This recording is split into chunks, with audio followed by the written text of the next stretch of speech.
Guys, so let's continue about the product launches.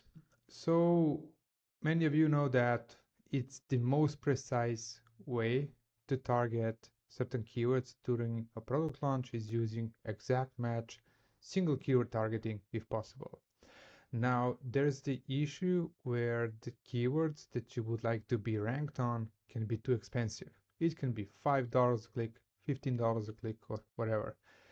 Even if it's much lower than that, it can be that you're just starting out or you just don't have enough budget to dedicate to this product launch. There are many other options that you can do. So you can start with some other keywords, again, in exact match to bid a little bit more aggressive on them if they're long tail, consisting of 3, 2, 4, 5, 6 words, depending on the context. You can do even phrase match. You can do broad match. Yes, you can do broad match for a product launch, but that's a different topic. It can give you good results, but it will be hard to control. In every broad match that I have seen, there were good sales, good number of sales at really good ACOS, but there's also a lot of waste, and that's a known issue. But I don't know, I'm not sure if you knew that you can even use product targeting for a product launch, either as a single way to do product launch, but it works better if you couple that with a few exact match keywords that you want to target. So what essentially happens is that let's say you're targeting, if you're targeting supplements, or in this case, this is I think for Gatorade, yeah.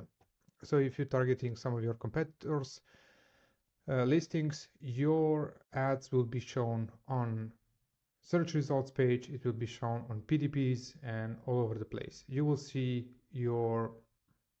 that your ad spend goes towards keyword targeting, even though that you're targeting only products. So that happens on Amazon, and you can solve that by adding negative phrase matches to some of the words that you don't want to bid on.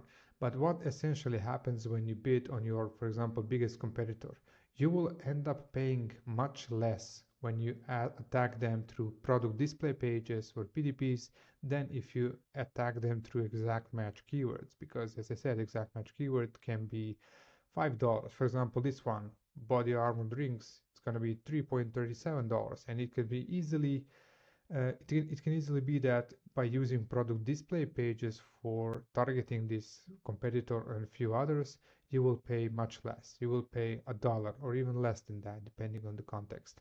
But as similar as to some of the other match types like broad match and phrase, you will not have absolute control, but you will be ranked for keywords that the targeted competitor is ranking for, if you of course get the sales. So I've seen that it works really well coupled with sponsor product exact match campaigns. So occasionally you will see all different kind of keywords, even the weirdest one. If they rank for it and they sell on those keywords, you will too. So it's a nice little trick to have a less competitive product launch, and it's worth a test if you're really competitive niche. So let me know if you have any questions about it, and see you tomorrow in the new video. Bye bye.